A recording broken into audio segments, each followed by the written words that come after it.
Hello mga bata! Kamusta? Muli, ako si Teacher Jella para magturo sa inyo ng mga bagong story at mga bagong kaalaman. Ready na po ba kayo? Isang malakas na oh yes nga po kung ready na po kayo. Ready na po ba kayo? Oh, yes! Very good! Tayo po ay magpasimula sa ating awitan. Awitin po natin ang Walking in the Light. Una po ay praise, pangalawa ay love, at pangatlo ay serve. It's a great thing to praise the Lord. Ready? Sing!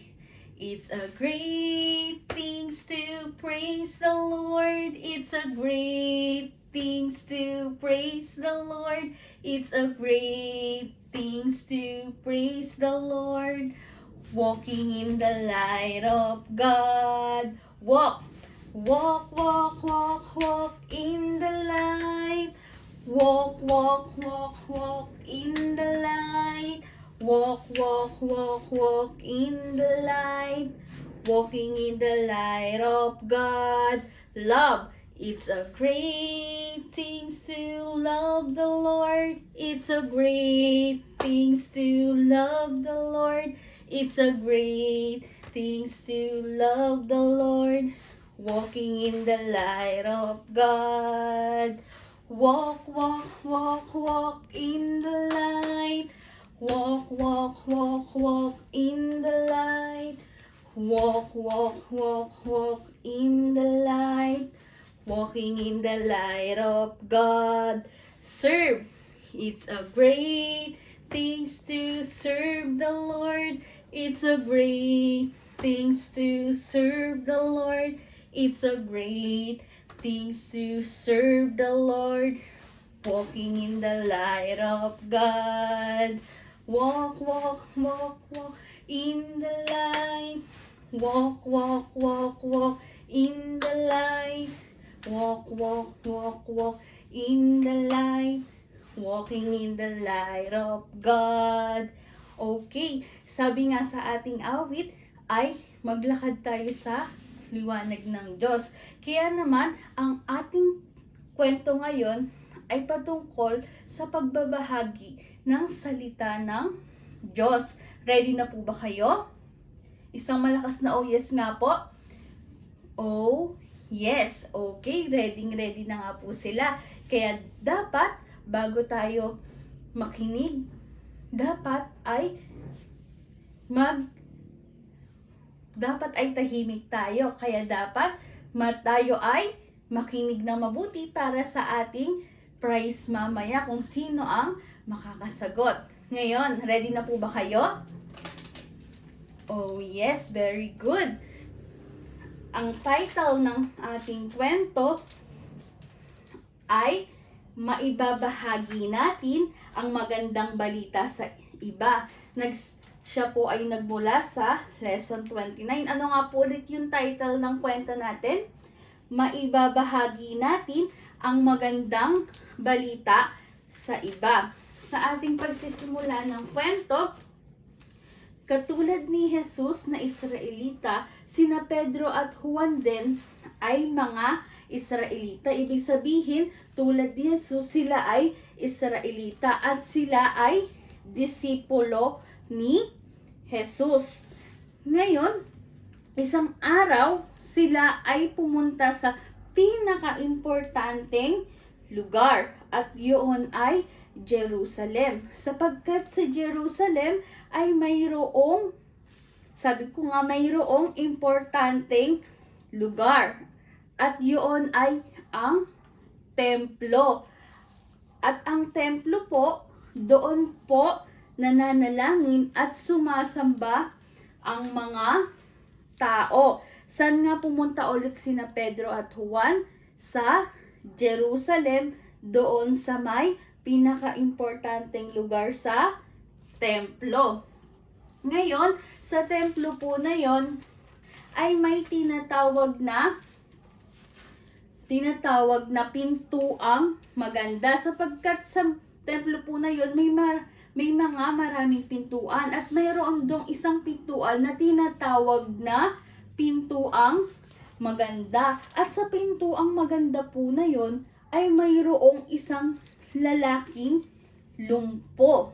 Kung nakikita po ninyo sa picture, mayroong isang lalaking lumpo. Araw-araw po ay may nagdadala sa kanya doon sa templo upang mamalimos. Sapagkat yung mapapalimos niya at yung po ay pinangkakain niya. Kaya naman araw-araw pumupunta siya doon sa templo. Ngayon, nakita nung lalaking lumpo sina Pedro at Juan. Kaya naman umaasa siya na mayroon siyang makukuha dito kina Pedro at Juan. Ngayon, lumapit sila at sinabing siya ay mamamalimos. Ngunit, sumagot sina Pedro at Juan na wala silang maibibigay na pera. Ngunit, sabi ni Pedro at Juan, tumingin ka sa amin. Sa pangalan ni Jesus na taga Nazaret, ikaw ay gagaling. Ikaw ay tumayo at lumakad. Kaya naman ginawa ni Pedro, kinuha niya ang kanang kamay nung lumpo at tinulungan itong tumayo. Ngayon, sa tingin niyo po ba nakatayo ang lumpo? Makikita natin. Ngayon, sa ating susunod na picture, nakita natin na gumaling ang lalaking lumpo. At alam niyo po ba kung paano siya gumaling? Iyon ay sa pamamagitan ng kanyang pananampalataya kay Jesus. Sapagkat siya ay nanampalataya na gagaling siya. Kaya naman, pagkatapos niyang gumaling, siya ay sumama kina Pedro at Juan upang magbahagi ng salita ng Diyos. 'Di ba? Pagkatapos niyang gumaling, ay sumama siya kina Pedro upang magbahagi ng salita ng Diyos at ibinahagi na rin niya kung paano siya gumaling. At 'yon ay sa pamamagitan ng pananampalataya niya kay Hesukristo. 'Di ba? At doon po nagtatapos ang ating kwento. At sa kwento po natin, nakita natin 'di ba kung paano nanampalataya yung lalaking lumpo nung nilapitan siya ni na Pedro at Juan. 'Di ba? Dumarating tayo sa punto ng buhay natin na hindi tayo naniniwala na kaya tayong pagalingin ng Panginoon. At syempre, yun po ay kasalanan sapagkat hindi tayo naniniwala at hindi tayo nagtitiwala sa Kanya. Pwede pa po ba tayong magbigay ng mga uri ng mga kasalanan? Ate, nagsisinungaling. Opo, di ba? Kasalanan po ang magsinungaling. Ano pa? Nagnanakaw, di ba? Ano pa? Nagmumura. Di ba? Lahat ng sinabi nyo ay tama at yun ay mga kasalanan. At saan mapupunta yung taong makasalanan?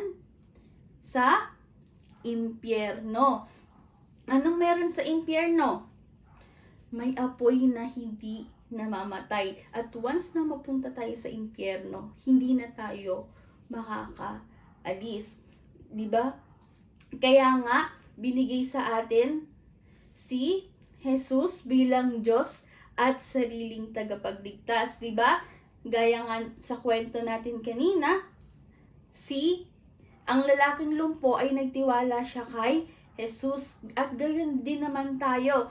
Si Jesus ay namatay sa krus para bayaran ang lahat ng ating mga kasalanan. Siya ay namatay, inilibing at muling nabuhay. Ngayon, sa ikatlong pagkabuhay, siya ay may ino-offer sa ating regalo. At ano yung regalo na yon? Regalo ng buhay na walang hanggan sa langit. Gusto niyo po bang tanggapin yung regalo na yon? Sino dito gustong tanggapin si Jesus bilang Diyos at sariling tagapagligtas? Okay, mananalangin po tayo. Tayo po kayo. Okay, paano nga po ulit mag-pray? Number 1, pagdikitin ng kamay. 2, yuko. 3, pikit at walang makikipag-usap sa katabi. Let's pray. Panginoon, maraming salamat po sa araw na ito, sa kwento na aming napakinggan. Panginoon, patawarin niyo po kami sa mga kasalanan na aming nagagawa. Panginoon, tinatanggap po kita sa aking puso bilang Diyos at sariling tagapagligtas. Kayo po ang manguna at maghari sa aking buhay. Maraming salamat po. In Jesus' name and pray.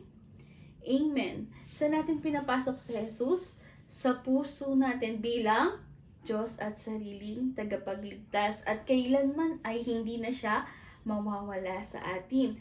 Ngayon, bago tayo matapos, meron po tayong ni-ready dito na memory verse.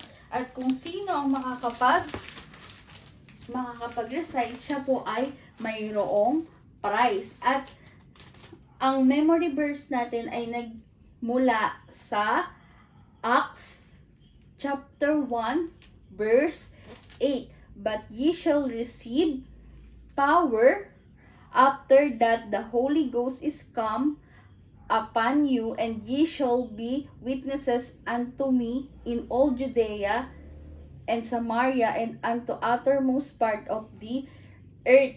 Dito sa memory verse natin na to, papaliwanag ko lang na ang ibig sabihin po nito ay, di ba katulad kanina sa title natin, ibinahagi nila Pedro at Juan yung magandang balita. Ano yung magandang balita na yun? I-share nila si Jesus Christ sa iba. Ngayon, may naka-witness ng magandang balita at yung tao na pag-share ni Pedro at Juan ay i-share naman yung magandang balita sa iba. Ibig sabihin, kapag na-receive natin yung magandang balita, dapat i-share din natin to sa iba. Ibig sabihin, dapat magbahagi tayo ng salita ng Diyos para maraming tao ang maligtas. Hindi lang dito sa Bulacan, sa amin, hindi lang sa Pilipinas, kundi maging sa buong mundo. I-share natin ang salita ng Diyos. Ulitin natin ang ating memory verse. Acts chapter 1 verse 8. But ye shall receive the power after that the Holy Ghost is come upon you, and ye shall be witness unto me in all Judea and in Samaria and unto uttermost part of the earth. At doon po nagtatapos ang ating kwento. Paalala lang natin na dapat lagi nating i-share ang salita ng Diyos. Nawa po, marami po kayong natutunan ngayong araw. Muli, ako po si Teacher Jella at Muli, ako po si Teacher Jella. Muli at magpapaalam hanggang sa muli. Paalam.